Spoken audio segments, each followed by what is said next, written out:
Hey everybody, ABC 10 meteorologist Brenden Mincheff here with another drought update. We're going to take a look at the map right now, and you're going to notice how much better things are looking from just a few months ago with all of the rain and the snow that we've had.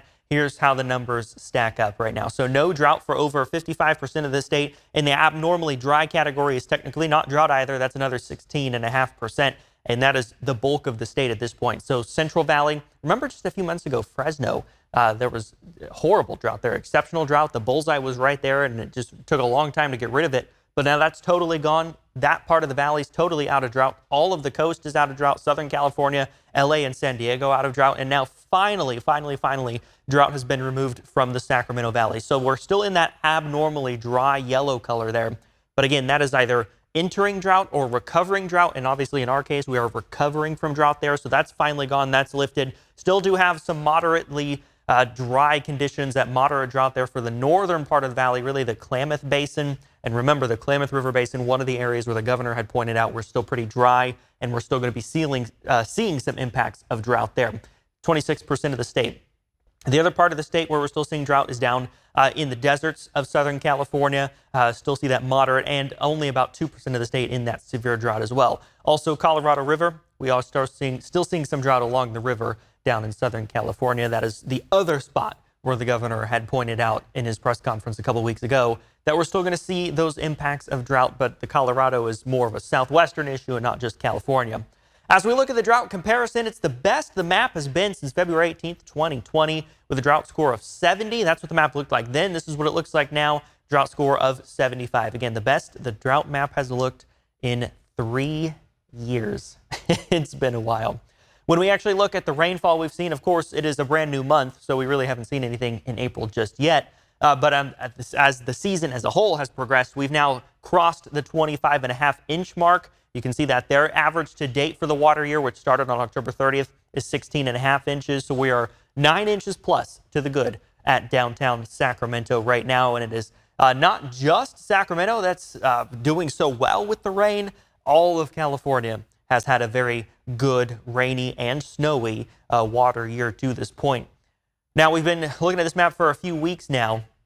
Still have not actually made it to where we were 2018-19. We're just 0.2 of an inch away. You can see that there, really just literally 0.2 of an inch away from tying where we were in 2018-19. But over the last 3 years, we're way above that. 17 inches over the previous water year and only 7.5 inches in the water year 2020 to 2021. So again, better than we've done over the last 3 years and almost as good as we've done we had done in 2018-19. So you can really say this is the best water year since really 2016-17, which is pretty crazy considering just how dry we've been, how much we needed the rain, and now it is finally here, something we've asked for, something we've wanted. And again, finally, these numbers are reflecting us leaving drought. Of course, I mentioned just a minute ago, not just Sacramento that's been doing well with rainfall so far this year, but really all the state. And here you go. Every number in blue is to the good. The yellow numbers means a little bit below. And so Palm Springs is a little bit below by about 1/10 of an inch, but just about everywhere else is positive. Stockton, 11 inches to the good. San Francisco, over 12 inches to the good. Same in Redding, Santa Barbara, LA, San Diego. Look at those. Those are things that we like to see. All right, taking a look at Snowpack.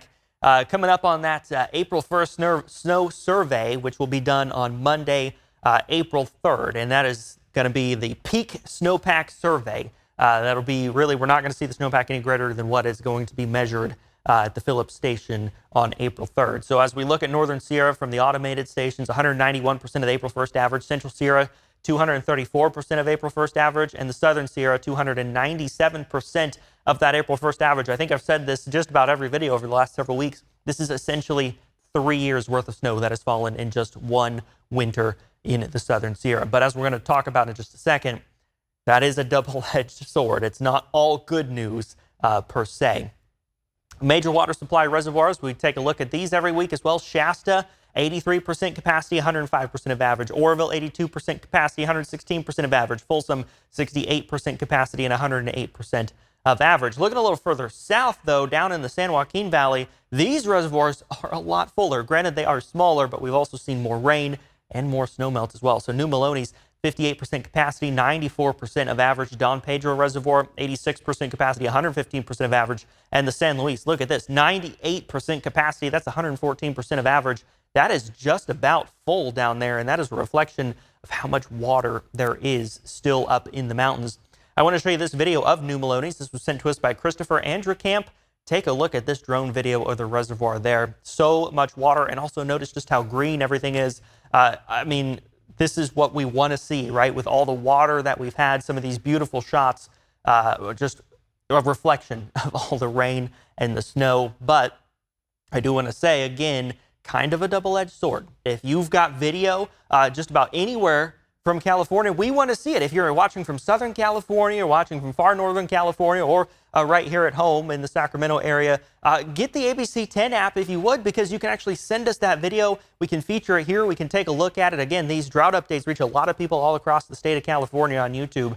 So even though we are Sacramento based, we are very interested in seeing and learning about what it's like in your part of the state. So download the app, send us that video so we can take a look at it and potentially share it, just like we did there with that video from Christopher. All right, so moving forward, as we look at the next 8 to 14 days, this will be April 10th through April 16th. This is the Climate Prediction Center outlook. Look at this, likely warmer across much of the west, very likely warmer across the desert southwest. So how much warmer are we talking? We could see some 80-degree temperatures just around the corner. The other thing is we're likely going to be drier. So that is kind of some good news considering just how much water we've got both in our reservoirs and in the Sierra as well. As we look ahead, you're at that drier pattern, that warmer pattern.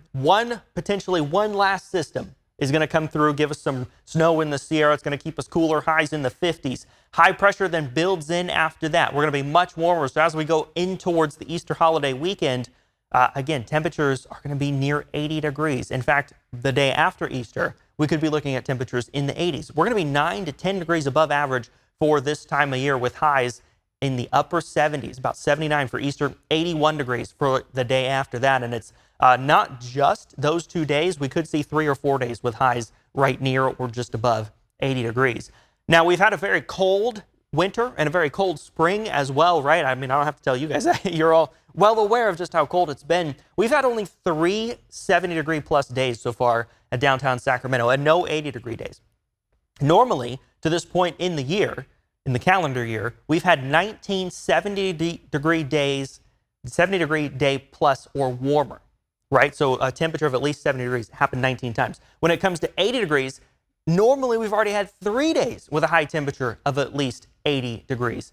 And this year, we've had no 80-degree days and only 3 70-degree days downtown Sacramento. The warmest we've been, in fact, at all this year downtown was 71 degrees, and we hit that twice, February 12th and February 20th. We've been 70 degrees once, that was March 13th, and then the next warmest days, 68 degrees and 67 degrees. The last time we had an 80-degree day plus was October 21st. We made it to 84 degrees Fahrenheit. So it has been quite some time since we've had temperatures in the 80s. Now, we've already seen some of the footage from Tulare, right? That's been in the news lately, the Tulare Basin. That is a slow-motion disaster, really. There's a lot of water down there. Not the focus of this video, but I promise we're going to talk about it in the weeks to come, because this is not something that's going away very quickly.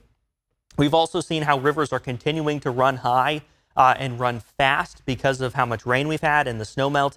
And when we get these temperatures of 80 degrees, even though it won't be 80 in the Sierra, it's still going to be, in those 40s and 50s, which are really going to help that snow melt. And potentially in some of the foothill areas where we still have some lingering snow, we could see temperatures in the 60s, right? And so that's really going to melt off a lot of that low elevation snow, whatever's still out there, and it's going to start to eat away at that high elevation snow as well, which means flooding is going to be a concern. So even though maybe in the valley we're like, yeah, finally we're going to have some warmer weather, we can go out and do things, right? That's the positive side, but the negative side of that is that it's going to pretty quickly and rapidly melt off some of that snow. So we don't really want to see these abnormally warm days, and that's kind of that double-edged sword thing I've been mentioning all throughout this video, is that, we want the warmer weather, but we don't want it all at once because of how much snow is up there. So flooding is going to continue to be something that we're going to have to watch as we go through these warmer months, right? Just 3 or 4 days of temperatures near 80 will be okay, but we really don't want to see days and days and days with highs in the 80s, right? That's just too warm for this time of year, and we're going to melt too much snow off like that. The focus of this video really is, in this interview that we've done, is actually on rangelands, right? Which is wildlands, anywhere that's kind of wild, any open spaces, and the importance that they hold and how vulnerable they are to drought and climate change. Take a look. Rangelands you can think of as those big open landscapes that surround us all over the state. They are incredibly biologically diverse.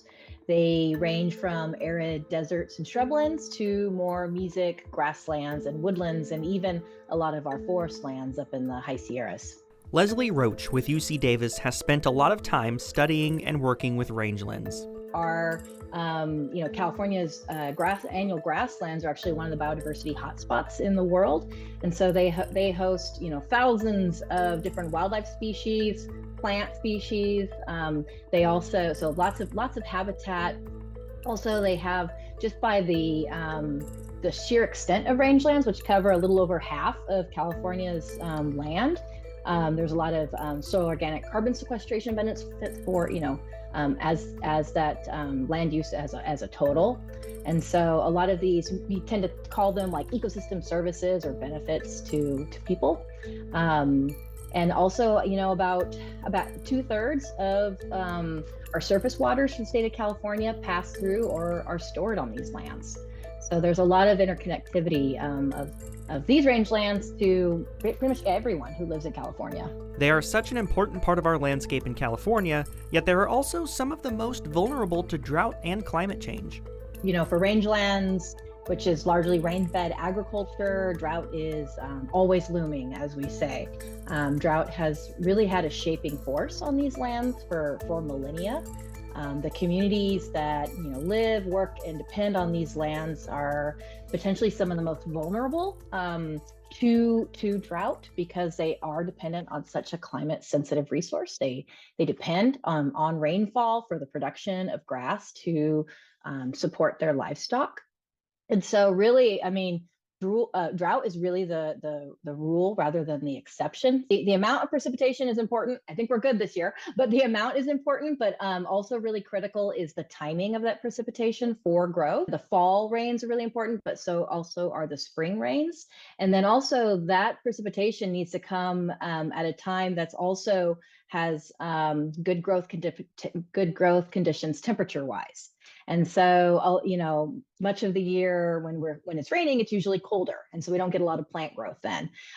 This year in particular really showcases that, where we've had a lot of rain, but it's been colder than normal, and that has actually limited grass growth. The forage production that we've been seeing this year is actually behind what we saw last year in a lot of places. Last year we were actually in a severe drought. And that's really because of that disconnect between, when we're getting a lot of rain and then when temperatures are warmer for plant growth. But water is in so many ways a double-edged sword. Not enough is a problem, as is too much all at once. Water sustains life and brings new life as well. And when it comes to wildfire, a lot of new plant growth followed by very dry conditions is a recipe for disaster. And rangelands can dry out quickly. Even with these really good years like we're having now, is a wildfire, just like drought, wildfire is always on folks' minds that live and work on rangelands. Actually, there's been work showing that across the West, our worst wildfire years have been those drought years that actually followed really good years, so years with a average or above average precipitation. So also thinking about managing those fuels, which are a lot of that standing dead grass at the end of the season and then the end of the summer season, those become fuels. And so when we have a really good productivity year from good rains followed by a drought year, that's when there's a lot of risk there for wildfire. We've been working with the ranching community for over 10 years now, doing a whole series of interviews and surveys, really trying to understand what they have done to adapt to conditions, and not just how they adapted, but how are they proactively planning for future potential droughts. And so we've amassed a lot of really great place-based multi-generational knowledge in how folks have been able to adapt. We've been trying to bring together a lot of that information, and then trying to see where the gaps are in terms of where folks that work with my organization and cooperative extension, as well as other technical service providers, what they can do to further help support folks in proactively planning and thinking about what is it that you can do with something that you really have no control over. But it's not just natural issues that rangelands need protection from. It's also people. We have a lot of urban wildland interface areas and a lot of population growth, and so one of the big challenges for rangelands is just the conservation of these lands, and keeping those open spaces, because they provide a lot of services, not just agricultural production, but a lot of environmental benefits as well to the general public. And so that's always a challenge, particularly in a state like California, where land values are so high, but profit margins and ranching are not.